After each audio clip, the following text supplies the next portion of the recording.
Mistake is not end of success, it is the part of success. आज हम discussion करने वाले हैं 31 मिस्टेक्स के बारे में, जो मिस्टेक्स करके लोग फाइनेंशियल फ्रीडम को अचीव नहीं कर पाते, के बारे में डिस्कशन करने वाले। पहला mistakes, Nobody can help you until you'll be not help to yourself. जब तक आप खुद को हेल्प नहीं करेंगे, आपको दुनिया का कोई ताकत आपको हेल्प नहीं कर पाएगा। आज हम जो 31 मिस्टेक के बारे में आज हम जानने वाले हैं, उससे आज हम 10 मिस्टेक, ऐसा क्या 10 मिस्टेक हम लाइफ में करते हैं जो चीज़ हमको पोर बनाने के लिए, इन्वेस्टमेंट में, इंश्योरेंस में, सेविंग में एंड स्पेंडिंग में, और 5 चीज में हम क्या क्या मिस्टेक करते हैं हमारा लाइफ में, जो चीज हमको पोर क्रिएट। फर्स्ट चीज, लोन तो नहीं लेना चाहिए। अगर लोन आप ले रहे हैं तो उसको प्रॉपर दिशा में उसको इन्वेस्टमेंट करना चाहिए। उसके लिए बताया जाता है 2 types of loan, one is good loan and another one is bad loan. Good loan क्या होता है? अगर आप कोई लोन लिया है, उसको प्रॉपर वे में इन्वेस्टमेंट कर रहे हैं एंड वो आपका इनकम जनरेट करके दे रहा है, that is a good loan. अगर बैड लोन किसको कहा जाता है? अगर आप कोई भी लोन ले रहे हैं एंड दैट लोन्स आप पर्सनल लाइफ में यूज कर रहे हैं, तो that is your bad loan. उसको आप में कुछ भी रिटर्न आने वाला नहीं है। अगर आपका लाइफ में भी बहुत सारा लोन है एंड उसको ओवरकम कैसे करेंगे एंड फ्रीडम ऑफ लाइफ आप जी पाएंगे। First things, focus in small loan. अगर आपका कोई भी ये छोटा छोटा लोन है तो उसको फर्स्ट ऑफ ऑल क्लियर कर दीजिए। एंड सेकेंड पॉइंट, अगर आपका लोन का कोई ज़्यादा इंटरेस्ट रेट है तो उसको सेकेंड प्रायोरिटी देना है। एंड थर्ड प्रायोरिटी है, अगर आपका कोई less duration period of time में आ रहा है कोई लोन्स, तो उसको आपको ओवरकम करके उसको कंप्लीट करना है। Don't be guarantor for anyone loan.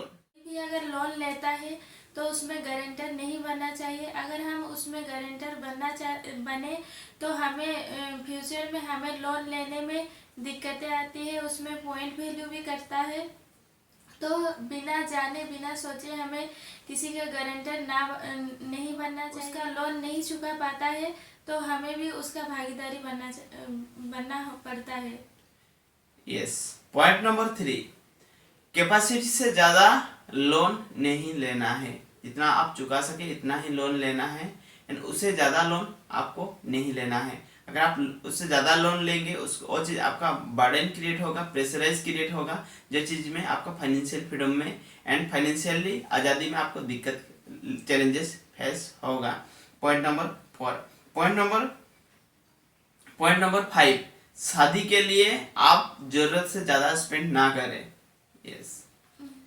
अगर आप शादी जब करते हैं तो लोगों को दिखाने के लिए, लोगों को इम्प्रेशन खुद के तरफ खींचने के लिए, अगर आप अपने कमाए हुए पूरे ज़िंदगी के कमाए हुए पैसे को आप इन्वेस्ट करते हैं और शादी के लिए कोई तो लोन भी लेता है, तो अगर लोन लेते हैं तो ये सब ना करें। इसमें आपके फाइनेंशियली फ्रीडम पाने में भी दिक्कत होगी।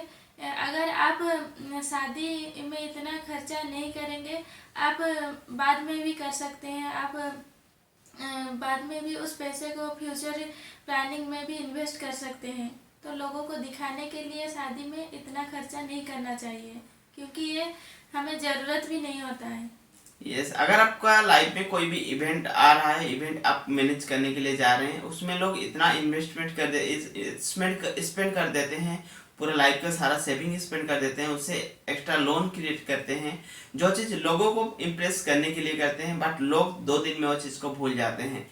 लोगों को इम्प्रेस करने के लिए नहीं करना है, डिपेंड्स अपॉन योर बजट के बेस में करना। अगर आपके पास इतना पैसा है, अगर आप कर सकते हैं तो डेफिनेटली आप कीजिए। अगर आपको इतना सपोर्ट नहीं कर रहा है तो दूसरों को दिखाने के लिए नहीं करना है। It will be see to yourself and first of all focus about your financially. Capacity से ज़्यादा स्पेंड ना करें एंड जो चीज़ आपका लाइफ में चैलेंजेस आएगा फाइनेंशियल फ्रीडम को अचीव करने में। पॉइंट नंबर 6, आप अननेसेसरी चीज़ों को बाय ना करें लाइफ में। आपका कैपेसिटी से ज़्यादा अगर आप अननेसेसरी चीज़ों को बाय करेंगे, लाइफ में लोन क्रिएट करके अगर बाय करेंगे, और चीज़ लाइफ में आपको फाइनेंशियल फ्रीडम को अचीव करने में आपको डिफिकल्टी फेस क्रिएट करेगा, लाइक ए कार। यस। अगर आपके कैपेसिटी के अंदर आप खर्चा करते हैं तो ठीक है। अगर आपके वो कैपेसिटी के अंदर नहीं जाता है, आप लोन लेके किसी के दिखाने के लिए अगर वो खर्च करते हैं तो ये ना करें। क्योंकि अगर हम लोगों को दिखाने के लिए कार बाय कर लेते हैं जो कि लोन में होता है, पहले हम कार तो ले आते हैं लेकिन उसके बाद में बहुत ज़्यादा ज़रूरत पर्सनल के लिए लाते हैं तो वो ज़रूरत भी नहीं है और हमें बाद में लोन चुकाना पड़ता है जो कि हमें फाइनेंशियल फ्रीडम पाने के लिए रोकता है। अगर आप कार लाते हैं, आप बिजनेस के बेसिस में लाते हैं, अगर आप किसी को रेंट में दे रहे हैं तो ये सही है।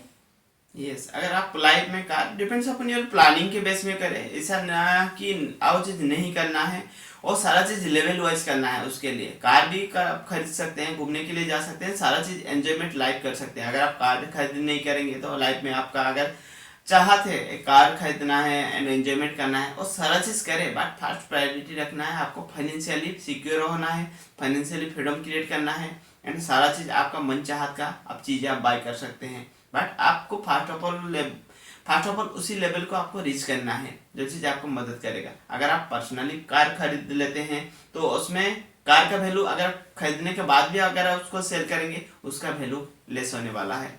एंड सेकेंड चीज उसमें आपका इतना एक्सपेंडिचर जाएगा, इतना उसमें स्पेंड होने लगेगा कि आपका पर्सनली इनकम से उसको और चीज़ रिड्यूस होने लगेगा, तो और चीज़ आपको फाइनेंशियल फ्रीडम को अचीव करने में आपको डिफिकल्टीज फेस करना पड़ेगा। Point number 7, don't take borrow to your friends.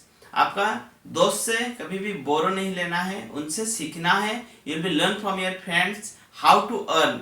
अगर रिच है, किसी ने अर्न कर रहे तो उनसे और चीज सीख जाइए कि अर्न कैसे किया जाता है। अगर आप फीस किसी ने अगर आपको देगा तो आप एक बार खा सकते हैं, अगर फीस पकड़ना सीख गए आपको जिंदगी भर खाएंगे लाइफ में। तो उसी तरह का फाइनेंस का बात है। अगर आप किसी दोस्त से अगर फाइनेंस ले रहे हैं तो वो चीज आपको एक बार हेल्प करेगा। अगर किसी दोस्त से अगर आप फाइनेंस कैसे इनकम किया जाता है, फाइनेंशियल फ्रीडम कैसे लेके लाया जा सकता है, इनकम कैसे क्रिएट किया जाता है, अगर वो चीज सीख जाएंगे तो लाइफ में आपको फाइनेंस का चैलेंजेस फेस करना नहीं पड़ेगा। यस आपके फ्रेंड से या आपके रिलेटिव से उधार लेते हैं तो ना ले।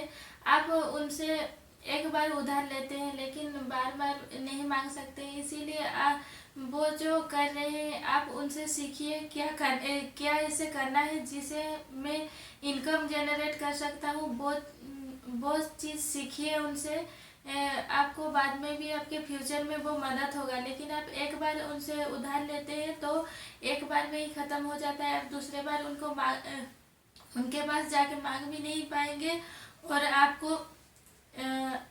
आप दूसरे बार उसको यूज भी नहीं कर पाएंगे। यस पॉइंट नंबर 8, दूसरों को हेल्प करने से पहले आपको खुद को ऑब्जर्व करना है और खुद को हेल्प करना है। आपको इतना फ्रीडम होना चाहिए कि आप दूसरों को हेल्प करने से पहले आपका सारा प्रॉब्लम्स एंड सारा ऑब्स्टेकल को आप कंप्लीट कर चुके होंगे, प्लान कर चुके होंगे। तो that means it will be also yes. करना चाहते हैं तो आप हेल्प कर सकते हैं, लेकिन आप खुद पहले फाइनेंशियली फ्रीडम हो जाए उसके बाद आप किसी को हेल्प कर सकते हैं। इसका मतलब ये नहीं है कि आप फाइनेंशियली ही हेल्प कर सकते हैं, आप एजुकेशन देके भी उनको हेल्प कर सकते हैं, आप उनको मदद भी कर सकते हैं। लेकिन आप खुद से पहले इंडिपेंडेंट हो जाए किसी को हेल्प करने के लिए, क्योंकि दूसरों को दिखाने के लिए आप पहले ना करें। आप पहले खुद इंडिपेंडेंट हो जाए, आप खुद खुश हो जाए तो दूसरे भी अपने आप खुश हो जाएंगे। यस हेल्प अगर आप हेल्प कर रहे हैं, कोई भी फाइनेंशियली हेल्प नहीं होता है ओनली, और सारा चीज़ में आप हेल्प कर सकते हैं। बट सारा चीज़ में अगर कोई भी चीज़ हेल्प करने से पहले इतना चीज़ें हमको अंडरस्टैंडिंग हो जाना चाहिए, इतना नॉलेज हमारे पास होना चाहिए जो चीज़ हमको दूसरों को हम आसानी से हेल्प कर पाए एंड उसको ग्रो करने में हम मदद कर पाए। फाइनेंशियली भी आप हेल्प कर सकते हैं लोगों को, एंड हेल्प करना बहुत इंपॉर्टेंस है। जो चीज़ सक्सेस का एक पार्ट होता है, you will be help to others. एक दूसरे से हेल्प करना सक्सेस का एक पार्ट होता है। That is important things. Point number 9, don't put your all savings in one bucket. एक बकेट में आपका सारा पोर्टफोलियो इन्वेस्टमेंट ना करें। अगर आप एक जगह पे ही सारा इन्वेस्टमेंट कर देते हैं तो अगर वो चीज़ नुकसान हो जाएगा। इसीलिए आपको डिफरेंट जगह पर इन्वेस्ट करना चाहिए। जैसे कि एग्जांपल लेते हैं, एक बकेट में अगर हम सारे अंडे को एक साथ रखेंगे तो अगर गिर जाएगा तो सारा अंडा वेस्ट हो जाएगा। तो हमें एक बकेट में ही सारा चीज़ को इन्वेस्ट नहीं करना है, हमें दूसरे जगह इन्वेस्ट करना है। उसमें से हमें कोई डर नहीं रहेगा। यस, आपका पोर्टफोलियो को डाइवर्सिफाई करना बहुत इम्पोर्टेंस होता है। अगर आप कोई भी सेविंग कर रहे हैं, अगर एक चीज के साथ करेंगे इधर वो ज़्यादा ग्रो नहीं होगा, अदरवाइज वो चीज़ अगर आप कुछ भी चैलेंजेस आ जाएगा तो सारा चीज़ एक साथ ही चला जाएगा अगर जाना है तो। एंड लिटिल बिट रिस्क लेना चाहिए, ठीक है। उसमें कैलकुलेशन रहता है आपका लाइफ का बेस में। अगर आपका लाइफ का 100 ईयर्स है एंड आप 30 ईयर्स एज का है तो उसमें आप कैलकुलेशन कर सकते हैं। 100 से आपका एज माइनस कर सकते हैं एंड उसमें जितना आ रहा है इतना अमाउंट, इतना परसेंटेज ऑफ अमाउंट आप रिस्क ले सकते हैं, क्योंकि इतना पीरियड आपके पास है। एंड रिस्क हमेशा लॉन्ग पीरियड ऑफ टाइम के लिए रिस्क लेना है, ना कि शॉर्ट पीरियड ऑफ टाइम के लिए। जो चीज़ आपको मदद करेगा वो चीज़ को डाइवर्सिफाई करने के लिए, अगर आपका एज 30 है तो 100 से 30 माइनस कर सकते हैं। 70% आप इक्विटी में डाल सकते हैं, उसमें आप रिस्क ले सकते हैं। एंड 30% आप डेथ में डाल सकते हैं, जिसमें ज़्यादा रिस्क नहीं रहेगा बट रिटर्न भी आपको ज़्यादा मिलने वाला नहीं है। So that things it will be help it to make it for the diversify and it will be help you to grow in your life. Point number 10, money investment approach. Money को proper way में कैसे investment करें? Money को proper way में कैसे invest करें? हम money को बहुत जगह पे इन्वेस्ट कर सकते हैं। जैसे कि हमें पहले उसके बारे में प्रॉपर एजुकेशन लेना चाहिए, प्रॉपर उसके बारे में जानना चाहिए। जो इन्वेस्टमेंट में सक्सेस हुए हैं उनसे सीखना चाहिए, उनसे वो क्या क्या करते हैं उनसे जानना ज़रूरत है। हमें ब्लाइंडली किसी को फॉलो नहीं करना है, हमें वो सब जान के खुद जो अच्छा लगता है उसमें करना चाहिए। इसके लिए एजुकेशन भी बहुत इम्पोर्टेंट है। यस, और लर्निंग लेना है, फाइनेंशियल का लर्निंग आपके पास होना चाहिए। And another one point, don't follow to others blindly. दूसरों को ब्लाइंडली फॉलो नहीं करना है। अगर आप दूसरों को ब्लाइंडली फॉलो करेंगे तो उसमें आपका लॉस होने का प्रोबेबिलिटी ज़्यादा रहेगा। फर्स्ट ऑफ ऑल दूसरों से लर्न कीजिए, you will be follow to yourself and you will be diversify your investment, जो चीज़ आपको मदद करेगा लाइफ में फाइनेंशियल फ्रीडम को अचीव करने में।